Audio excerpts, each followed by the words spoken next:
Уа атаңа нәлет қоқи ұры қашақ, басыңды мыжғылап тастайын деп шоқпарын қос қолдай ұстап өзіне қайта шапқан бір қырғызды сойылмен құлаштай ұрды. Анау сорлы аттан ұшып түсті. Артынша шоқпарын басынан асыра көтеріп, атын өңмеңдете ойқастап екінші қырғыз келді. Ол бұрын қимылдап Сүлейменді шоқпармен бір-ақ ұрды. Бұл да шапшаңдық танытып, сойылын оған қарата сілтеп кеп жіберді. Сойылдар ешқайсының денесіне тимей, бір-біріне сақ етті. Қырғыздың шоқпары қолынан түсіп кетіп, қарусыз қалған ол атының басын бұрып ұзап кетті. Нақ осы сәтте оң қапталдан келген бір қырғыз Сүлейменді ұрып үлгерді. Бастан тиген соққыдан көзі қарауытып кеткен бұл жандармен оған сойылын сілтеді. Анау атының сауырына сылқ ете түсті. Сәл қапы қалса және бір соққы өзіне тиетінін бағамдаған Сүлеймен қисайып қалған тымағын тез жөндеп алып, тағы қайсысы бар екен деп артына қарай бергенде, өзіне таяу тұрған аттылының шоқпары төбесінен төніп келе жатқанын байқап үлгерді. Лезде ат жамбасына қарай шалқайды. Ауа құшқан шоқпар ердің қасына тиді. Бұл бойын тіктеп алуға шамасы келмеген күйі, сойылдың ұшымен оның ішінен бір-ақ ұрды. Қырғыз ат үстіне екі бүктеліп ары қашты. Қас қағым сәтте үш қырғыздың бетін қайтарған Сүлеймен айқасудан сәл босап жан-жағына қараса, оншақты қадамдай жерде көбек екі қолын ат мойнының екі жағына салбыратып, тұлпарының жалын құшып жатыр. Оны екі қырғыз шоқпармен аямай сабап тұр. Ал анадай жерде әмір 3-4 аттыдан талбаңдап жаяу қашып жүр. Шамасы аттан құлап қалған-ау. Қолында сойылы да, мылтығы да жоқ. Бұларды көріп одан бетер қаны қызған Сүлеймен ақырып көбекті ұрып жатқандарға тұра шапты. Келе сала көбекті сабап тұрғандардың бірін ұрып аттан құлатты. Аты мен аты қапталдасқан екіншінің жағасынан жұлып жерге түсірді. Содан көбектің қандай қалде екенін қарауға да мұршасы болмай, әмірді қуып жүргендерге жетіп барып, шеттегі бірімен айқаса кетті. Ат үстіндегі жалғыз қазақты тез сілейте салайық деп ойлады ма, әйтеуір басқа қырғыздар да әмірді таси салып бұған жабылды. Алайда Сүлеймен сойылын басына шіркөбелек айналдырып тұрып, олардың бірде-бірін өзіне маңайлатпады. Сүлейменнің қимылын тақым қағысынан сезетін қара атта бір орында шыр айналып әлсін-әлсін алдыңғы екі аяғын тебіне жоғары көтеріп секіріп қояды. Жануардың бұл қылығы Сүлейменді алдыңғы жақтан төнетін қауіптен сақтандырғандай. Осылайша қырғыздар ауыздықтарымен алысқан аттарын қанша ойқастатса да, ұрымтал сәтті таба алмай тұрғанда гүрс еткен мылтық даусы шықты. Іле-шала топырлап тұрған қырғыздардың бірі аттан ұшып түсті. Бағана мылтық даусын елең қылмаған қырғыздар енді ғана шошынғанда жерге құлаған серіктеріне қарамай келген жақтарына қарай қаша жөнелді. Сүлеймен тықыршып тұрған атын тоқтатып мылтық даусы шыққан жаққа қараса, сонадай тұста қаруын ұстап әмір тұр екен. Оқ тиіп аттан құлаған әлгі қырғыз ойбайлап жерде аунап жатыр. Қап, иттің балаларын бәрін жайпап салар едім. Қашып кеткендерін қарашы. Ойбай, анау көбекке не болған? Басын көтермейді ғой өзі деп айқайлады әмір. Сүлейменнің есіне көбек енді түскендей бұрыласап оның жанына жетіп барды. Ол бағанағыдай ат жалын құшып әлі жатыр. Иесінің жағдайының ауыр екенін сезген торы атта көбек сусып жерге түсіп кетпесін дегендей мойнын жоғары көтеріп, жүріп кетпей бір орында тұр. Көбектің аузынан аққан қан торы аттың жалына жабысып, жерге тырс-тырс тамуда. Қан ауыздан ғана емес, бастан да ағып жатқан сияқты. Оның бұл сыйқын көрген Сүлейменнің жүрегі дір етіп, секіріп жерге түсті. Нағашы, не болды сізге? Әйтеуір амансыз ба? Көбекте үн жоқ, екі көзі жұмулы. Сүлейменнің даусынан кейін бірдеңе деп тіл қатайын деп еді, тілі икемге келмеді. Содан зорлана ыңыранды да, көтерілмек болып әрекеттенді. Бірақ одан да түк шықпады. Тіпті салбыраған қолдарында жиюға әлі келмеді. Сүлеймен оның басын көтермек болып маңдайынан ұстағанда, көбек көзін сәл ашты. Тиме, тезірек елге деп артқы жағын айта алмай, тағы да аңырсыды. Әмір, мұнда кел. Көбекең сөйлей алмай жатыр. Атын әрең ұстап бір жақта қалған сойылын зорға тауып алған Әмір, Сүлейменнің айқайынан кейін бұлардың жанына жетті. Не болған Көбекеңе? Шынымен қатты жарақат алған ба? Енді қайттік. Тілі күрмеліп сөйлеуге шамасы келмейді. Мұны атқа әзірше тіктеп отырғызуға болмайды. Тура осы күйінде атты жетектеп, тезірек адамдарымызға жетейік.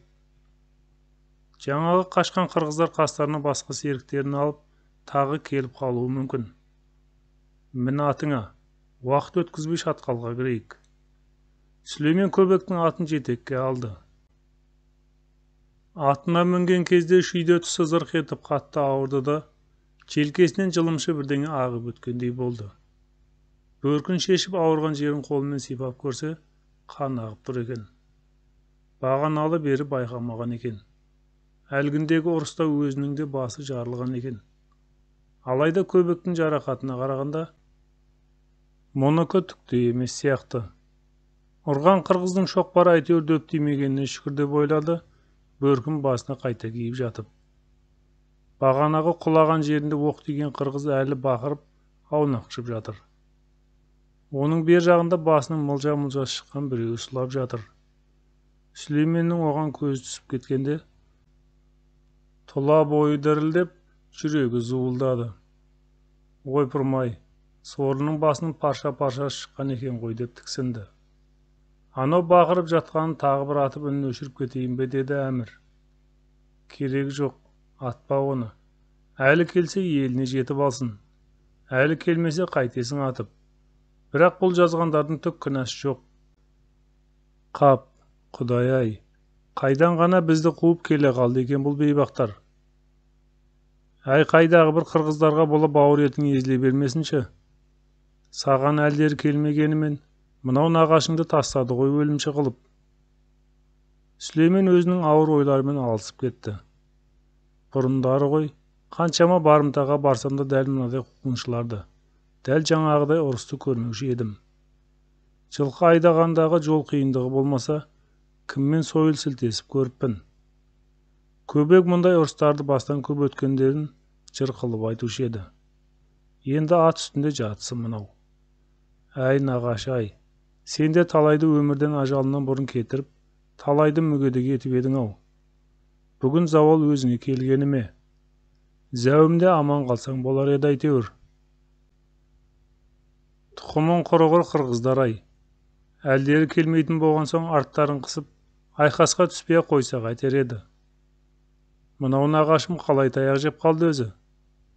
Мұны қойшы, әзірше тірі ғой. Бәрінен бұрын жаңағы басы мылжаланған әне біреуді айтсаңшы.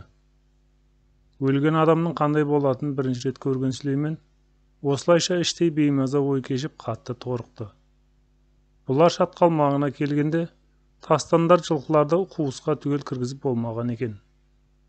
Шатқал аузына кіретін жалғыз аяқ жолға аттар бір-бірлеп қана сиятын болғандықтан, 100 жылқыны оған айдап кіргізу машақат тірлік. Олар айдауға көніп, құз қақпасына тез-тез кіре қойса жақсы. Араларында асауы бар, тарпаңы бар дегендей. Кілең құрық көрмей тағы болып кеткен жануарлар, ұрылардың дегеніне көнбей кері қашып, жабайы қылық көрсететіні көп уақытты зая кетіреді. Қазірде сондай қиындыққа тап болған тастанның тобы, қиқудан шаршап аттары да болдырып, әлектеніп ақ жатыр екен. Әмір мен Сүлейменнің өздеріне таяп қалғанын бірінші байқаған ол, жылқылардың жартысын шатқалға енді ғана кіргізіп болдық. Өздерің қалай? Қуғыншылардың бетін қайтара алдыңдар ма деді ентігіп. Ойбай-ау, мына Көбекеңе не болған? Аман ба әйтеуір? Қазірше аман сияқты, бірақ жағдайы қиын. Тезірек елге жеткізбесек болмас. Мына қалған жылқыларды шатқалға айдап кіргізгенімізше талай уақыт өтеді.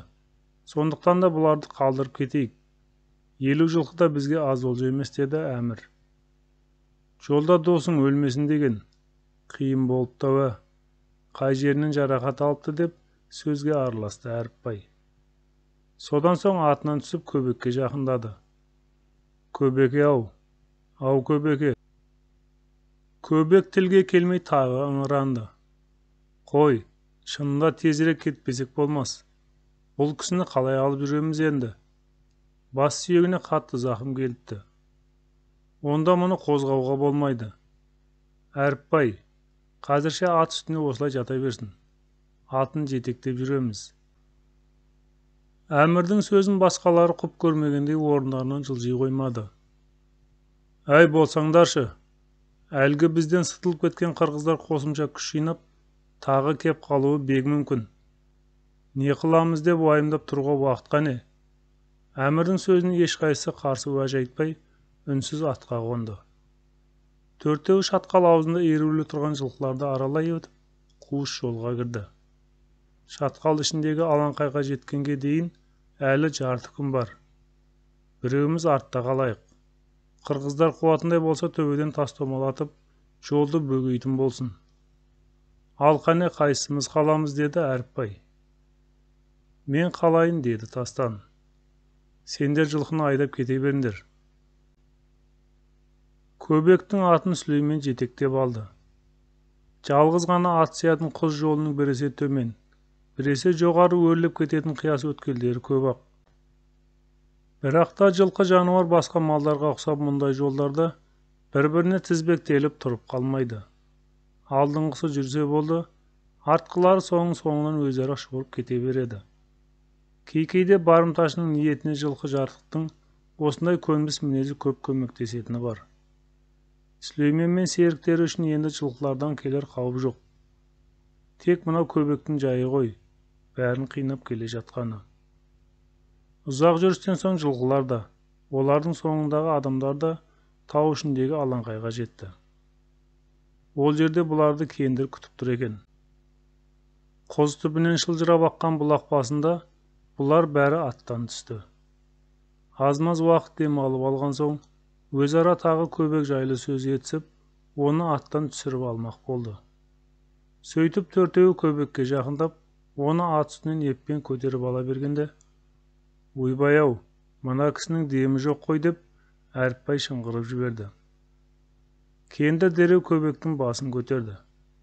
Көбеке, әй көбеке. Көбекеңде үн жоқ.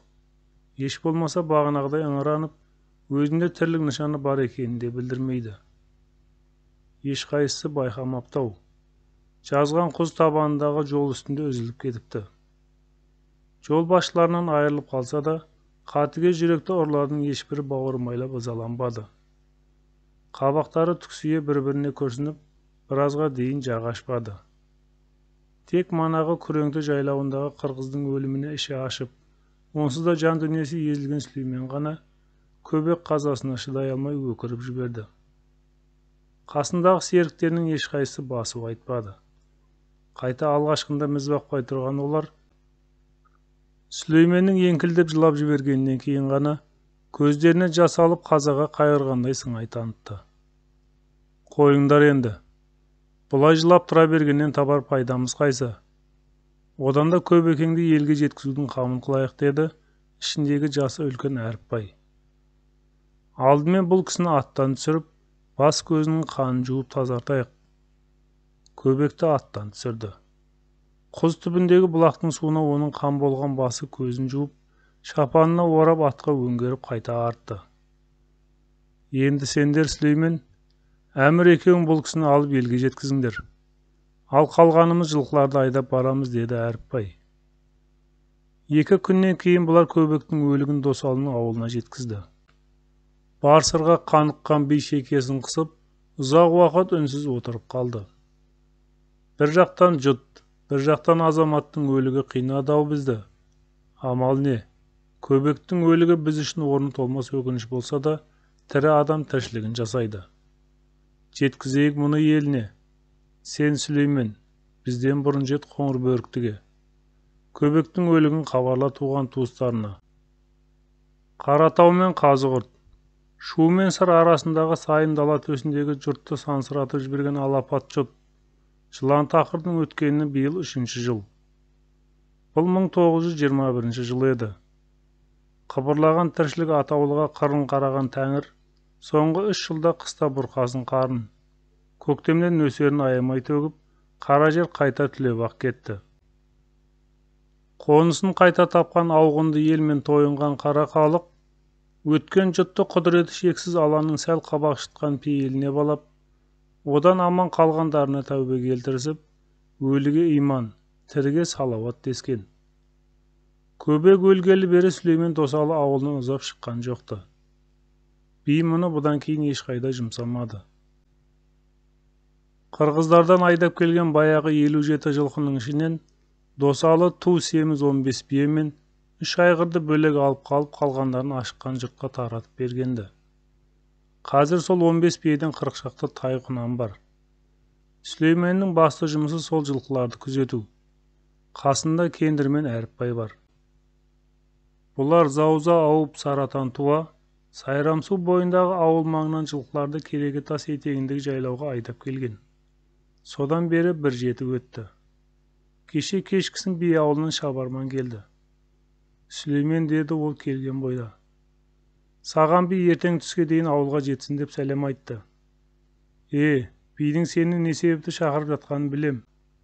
Досекең саған жылақ атадағы қапылдан бір қыз айттырып жүрмін деп еді. Нақ осы жолы би өзіңе қатын әперу үшін шақыртып жатыр. Солай ма, Қаратай? Ауылда осы жайында әңгіме болған жоқ па? Қайдам Әріпбай көке? Ол жағын өзім естімедім. Айтпақшы, Қаратай, жұрт сені жаңа өкіметтің шабарманы болды дейді ме? Сол хабардың аяғы не болып кетті? Жеті ата жоламанның игі жақсылары өзіңе ештеңе демеді ме? Досекеңнің ойы қандай екен? Қазірше старшын болдың деп өзімді сайлай қойған ешкім жоқ. Бірақ сайласа қашпаймыз деп бір көтеріліп қойды Қаратай. Біз кеткен күннің ертеңіне ауылға Ордабектің ноғайы келді десіп еді. Келді ме? Иә, келді. Болыстың тарантасына мініп келді.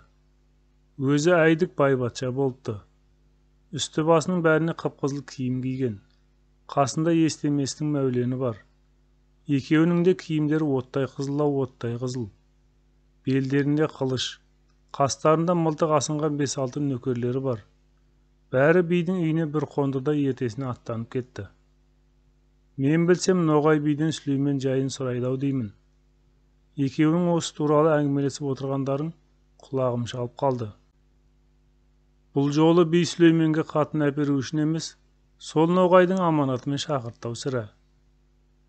Сүлейменнің ноғай секілді үлкен пайпатшаның аузына түскені жайындағы хабар Кендір мен Әріпбайға жайсыз тиді ме? Әйтеуір Қаратай сөзінен кейін екеуі де үнсіз қалды. Жүздерінде біртүрлі қызғаныштың табы байқалып шыға келді. Солай ма еді, деді. Аздан соң Кендір тамағын кенеп. Бірақ 23-ке келген Сүлейменге биыл қалайда қатын әперу керек. Ертесіне Қаратай мен Сүлеймен түске ауа ауылға жетті. Би үйіне әудем жер қалғанда екеуі аттан түсті. Би жеңіл шапан желбегей жамылып, есік алдында тұр екен. Оған бұлар қосарлана сәлем берді. Малжан аман ба, деді Досан Сүлейменге қарап. Аманшылық. Сіз шақыртқан соң жайлаудан ерте аттанған едік. Келгенің тәуір болды. Үйге жүр. Әңгімемді шай үстінде айтайын. 70-тен асқан би әбден шөгейін деген бе, екі иығы қушиып төмен тартыпты. Денесі қапсағай болғанымен, жүрісі қалтаңдай бастапты. Қимылы сылбыр.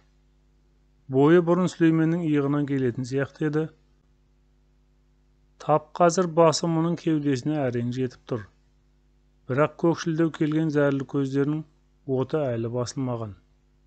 Үйге кіріп дастархан басына жайғасқан соң, ол отты көздерін Сүлейменге қадады. Сендер жылқыны тауға айдап кеткен күннің ертесінде осында Ордабектің ноғайы келген. Ташкендегі оқуын бітіріп, Шымқаладағы жаңа өкіметтің жұмысына тұрыпты. Жаңа өкімет жерімізді болыстық кеңестерге бөліп билейтінге ұқсайды. Біз мына шеті Сайрам, батысы Қазығұрт, шығысы Ақсу болып, Көксаяк пен Бадам болыстарына кіретін болыппыз. Мына тұқымын құрғыр орыстар Көксәйекті Киер-көпке деп атап алған ғой. Ноғай осы Киер-көпке мен Бадам болыстарының сарбаз бастығы болыпты. Оны милиция деді ма, әйтеуір орысша аты бар. Оның айтуынша жаңа өкімет би мен болысты, бай мен барымташыны құртады екен. Бар малыңды ана жылғы жұттың кезіндегідей жұртқа таратып жібер. Кейін өзіңізге жеңіл болады беке дейді маған ол. Алдымен өз әкеңнің малын кедей-кепшікке таратып берсеңші. Содан соң көрерміз. Менде қайбір мал бар дейсің. Өкіметім менің 50 жылқымен 100 қойыма қарап қалған жоқ шығар деп шығарып салдым. Ол кетеріне сен жайында сұрады. Сол баланы маған жіберсеңіз өз қанатымның астына алар едім деп өтінді. Қалай, барасың ба оған? Түбі мынау заманның өзгерер түрі бар. Басың әрі бос, әрі жас кезінде сондай ұлықтың етегіне жармасып құралып кетсең, өзіңе де тәуір болар еді-ау. Селкілдеген 80-нің сеңгіріне аяқ басқан менен болашақта саған қайран аз. Талай жыл қасымда болған өзіңе бір парызым бар. Ол сенің басыңды екеу ету. Мына іргедегі қапалдан бір қыз дайындап қойған едім саған. Сүмбіледе ме, жоқ мизам айында ма оған құда түсеміз. Бірақ оның алдында Ноғайға барып, жолығып қайтшы. Баяғыда сен маған келерден бұрын оның өзіңе берген уәдесі бар екен ғой. Тектіден текті туар дегендей, бітім пошымы елден ерек болыпты өзінің. Келер күніңнің нәпақасын күні еңкейген кәрі шалдың көлеңкесінен емес, соның маңайынан іздегенің жөн ғой деймін. Сол үшін шақыртқан едім сені. Оны қазір болыстық ауылынан табасың. Осы Саратан өткенше әкемнің үйінде боламын деген. Әрі жолда өз ауылыңа да соғып кетерсің. Түс қайта аттан солай қарай. Ноғай не дейді, не қояды, кейін хабарын өзіме айтарсың. Сүлеймен биге жауап қатпай ойланып қалды. Шынында би айтқан жаңа өкімет жайын соңғы кездері жұрт көбірек айтып жүр. Бұдан былай жерге де, елге де, малға да кедейлер ие болады екен деген кейбіреулердің күңкілі көбейген. Оның үстіне қолынан құрық, тақымынан құр ергетпей, жылқы соңында қашанғы жүрер. Басқаларға ұқсап қатын алып, там салатын кезге де жетті. Ата-бабасы кәсіп етпеген барымта бұған өмір бойы ырзық бола ма? Оның үстіне жастықтың желіңмен барымтаға араласқанына қазір көп өкінетін. Одан жеріп запы болған. Жаңағы би айтқандай, баяғыдан Ноғайдың өзі оқу бітіріп келсем, сені қолыма аламын деп уәде еткен. Қыр кезіп дала шарлағанша барайын оған. Қандай шаруа тапсырар екен? Мақұл биеке, барып көрейін Ноғайға. Болыс пен Ноғайға сәлем айт. Үн-түнсіз қалмай маған жаңа өкіметтің аяғы алсын бізге хабарлап отырсын. Сүлеймен көп отырмады. Бір-екі кесе қымызды сіміріп орнынан тұрды. Кеш батқанша ауылына жетіп алу үшін атқа қонды. Егер Ноғай сенің жанына атқош етіп алса, бізді ұмытып кетпей есіңе ала жүр деді Қаратай қоштасарда. Сен де қайдағыны айтады екенсің. Алдымен оны не айтпағын естейік те. Ноғайдың ықтияры қандай екен, соны білейік. Құдай біледі. Ол сені бекерге шақыртқан жоқ. Көрде тұр. Осыдан сен Ноғайға ұқсап, қып-қызыл киім киіп оттай жанып жүресің. Сүлеймен Қаратайға сөз айтпаған күйі батыс жақтағы жонды бетке алды. Бұл бет алыс Сүлейменді жұрт қарақшы атайдың алдағы күнге қарай құйғытқан алғашқы беті еді. Сүлеймен біресе шауып, біресе желе жортып әпсәтте ленгірді айналып өтті. Бесін ауа Ниязбек ауылының үстіне іліпті. Жолда бірінші өз ауылына соқпай, Қазығұрттың шығыс қапталындағы жазықта орын тепкен Ордабектің қонысына барайын деген ойға келген. Доңызтау өзенінің бойына жеткенде, Сүлеймен аттан түсіп аяғын біраз жазып алайын деп, су жағалап біраз жаяу жүрді. Доңызтаудың орта тұсындағы төрткүл төбе маңына келгенде, қайтадан атына мінді. Ордабек пен Ноғайды тезірек көргісі келіп асыққан Сүлеймен атына қайта қамшы басты. Бірақ болыс ауылына атының қан сорпасын шығарып барғысы келмей, біраз шапқан соң оның басын тежей, жай бүлкілге көшті. Алдынан қаз қатар болып тізіліп, ылғи қызыл кірпіштен соғылатын орыстардың тамдары көрінген кезде, осы кәпірлер бұл жаққа қашан келген өзі деп ойлады. Көбекең рахметтік бұлардың Османға келгеніне әлі 50 жыл болған жоқ дейтін. Шошқа етін нәсіп еткен көк көздер, мұнда келгенде мылтықтары мен қазақтарды үркітіп, өңкей жақсы жерлерге орнығып алды деуші еді ол бейшара тағы да. Біздің қазақ сорлы момын-ау. Түлкібасқа барсаң да, Бадамның төменгі жағасын көрсең де, ылғи жақсы жерлердің бәрін ауғындыларға беріп қойған. Әйбір өздерінің көздеріне көк шыбын үймелетіп, ат сауырына алып тырқыратып қуып жүріп сабармай еді. Ал мына сарттар қазақтың қақ ортасына қайдан келіп, орныға қалған десеңші. Ауылдағы Ескелді атам, Қожамжар би сарттарды шырықтан бері ауғанда өзімен бірге ала келген деуші еді. Еркектері Қожамжар бидің құлы, әйелдері күңі болса керек. Солардан қалған сарттар ғой бұлар. Өздері қазір көбейді. 50 түтінге таяп қалдау шамасы. Әй сарттарды қойшы. Өзіміздің мұсылман ғой. Бәрінен бұрын мынау шегір көз, жирен сақалды имансыз сары орысты айт. Ноғайға еріп сарбаз болсам пәлелерге көрсетер едім көргілікті. Сүлеймен орыс ауылының шетіндегі аса сәнмен салынған шіркеуге жеткенде, алдынан қисаңдаған 4 орыс шыға келді. Өздері қайнатпа арақ ішіп мас болып тұр. Ауыздарында орама шылым. Олар Сүлейменді көре сала, «Ей қазақ, кел мұнда, астап вам свой лочат» деп айқайлады. Сүлеймен алдыңғы сөзін түсінгенімен, кейінгісін түсінбеді. Оларға мойнын бір қарады да, тоқтамай жүре берді. Мас орыстар Сүлейменнің өзін тыңдамай кетіп бара жатқанда бір жағы намыстанып, бір жағы ашуланып тағы әлденелерді орысша айтып айқайға басты. Тіпті болмағасын төртеуі бірдей жүгіріп келіп, атының шылауына жармасты. Бұған ашуланған Сүлеймен, «Ей әкеңнің, жібердеймін аттың басын» деп шылауына алғашқы болып жармасқан денелі біреуінің басына қамшымен салып қалды. Қамшы қатты тимеді ме, әйтеуір 8 өрім қайыстың соққысын орыс елегенде жоқ. Қайта атты шіркеу алдындағы жаман тамға қарай сүйреп барады. Сүлеймен қамшымен оны құлаштап тұрып тағы ұрды. Бұл жолы ол аттың тұмсығының астына басын тығып үлгерді де, соққы дарымады. Қайдан келгені белгісіз осы кезде тура жуан дауыспен күркілдей үрген бір ит келіп, аттың құйрығына жармасты. Ат одан үркіп алға қарай секіріп кетті. Ал ана орысшылаудан айырылар емес. Алға қарай секірген атпен бірге ол да секіріп, әлгі жаман тамға жақындай түсті. Арттағы орыстар болса иттерін тағы айтақтап Сүлейменді кесекпен ұрып жатыр. Сүлеймен лақтырылған кесектерден қорғанып, ат жалына жабыса еңкейді. Осы сәт Шотакөе деген біреудің жан даусы шықты. Құтырына айқайлаған орыстар мен үрген иттің дауыстары сап тиылды. Сүлеймен алдына қараса, өзінен 2-3 қадамдай жерде ұзын сақалды, ат жақты, көздері үлкен, таз басты жалаңбас бір орыс тұр екен. Тобығына дейін ұзын шапан киген, мойнына қара крест тағып алыпты. Сүлеймен мұлардың талайын көрген, орыстың молдасы ғой. Мұны қуған орыстар оған қарап бірдеңені айтты. Ол болса күлімсіреп тұрды да Сүлейменге сөйледі. Бізден құлоппұштар дұрыс айтады. Сен атыңды бізге бер, ал өзің жаяу кит. Мұндайда қазақтың молдасы тентегін жөнге салушы еді. Сіздікі не?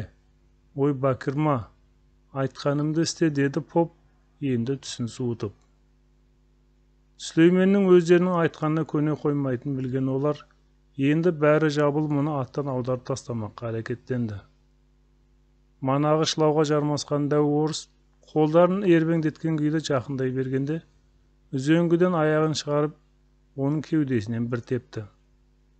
Ол кеудесінің ауырсына кері шегінді. Артынша екінші орыс келіп, сол жақтағы үзеңгідегі аяғына жармасты. Жаңа ат иттен үркіп секіргенде, қолындағы қамшысы түсіп кеткен екен. Аяғына жармасқан орысты ұратын нәрсе таппай сасқалақтап, жан-жағына қарады. Қас қылғанда маңайда қолға ілгер ешнәрсе жоқ. Өзі төбесіне көлденең қойылған паруаз ағаштардың ұштары боғаттан шығып тұрған тоқал тамның жанында тұр еді. Мыналардың өзін басынып атын тартып алмақ болғанына қатты ашуланып, қаһарланған Сүлеймен әлгі паруаз ағаштың бірінің шетінен ұстай алып, бар күшпен өзіне тартып қалды. Үстінде ши байланып, қамыспен қалың топырақ төселген паруаз ағаш дүлей күшке шыдас бермей суырылып шыға келді. Сүлейменнің мұншалықты күштілігіне қас қағым сәт аңтарылған орыстар бір-біріне таңырқаса қарасты. Ызадан бар дүниені ұмытқан Сүлеймен тамнан суырып алған ұзын паруаз ағашпен қарсы алдында ыржиып тұрған поптың басынан салып қалды. Ол сорлының басы қақы айырылып, кескен томардай жерге жаншыла құлады. Оны жайғаған мезет атын бірден оңға қарай бұрып жіберіп, жанында тұрған екіншісіне ұмтылды. Ол кәпірдің ажалы жоқ екен. Сүлеймен әлгі ағашпен оны құлаштай ұрғанда, орыс тоқал тамның бұрышына тығылып үлгерді. Таяқ тоқал тамның басына сарт тиіп, топырақпен жабылған шатырдың шаңы бұрқ ете қалды. Артта тұрған басқа орыстар лезде мастарынан айығып кеткендей, анадай жердегі шіркеуге қашып кірді. Сүлеймен оларды қуған жоқ. Қолындағы 4 метрдей жуан паруаз ағашты, миы шашылып қаны жерге жайылған әлгі поптың жанына лақтырып жіберіп, Бадам өзеніне қарай шаба жөнелді. 20-30 қадамдай жер шауып өткенде, артынан шуылдаған орыс қатындары мен өкірген еркектердің дауысы шықты. Іле-шала гүрсілдеген мылтық дауысы шығып, тура құлақ түбінен зу етіп өткен оқтың шыңғылын сезді. Сүлеймен ат жалына жабыса еңкейіп алды. Шабысын сәл баяулатса, бір сұмдықтың болатынын сезгендей. 3-4 дөңес төбе мен 5-6 жалпақ сайдан шауып өткен соң, Сүлеймен атының басын тежеп артына қарады. Артында ешкім жоқ. Жаңа тұла бойын кернеген ашу енді басылып, мен қалай қарай шауып өттім өзі деп іштей күбірлеп, айналаға бажайлай көз тастады.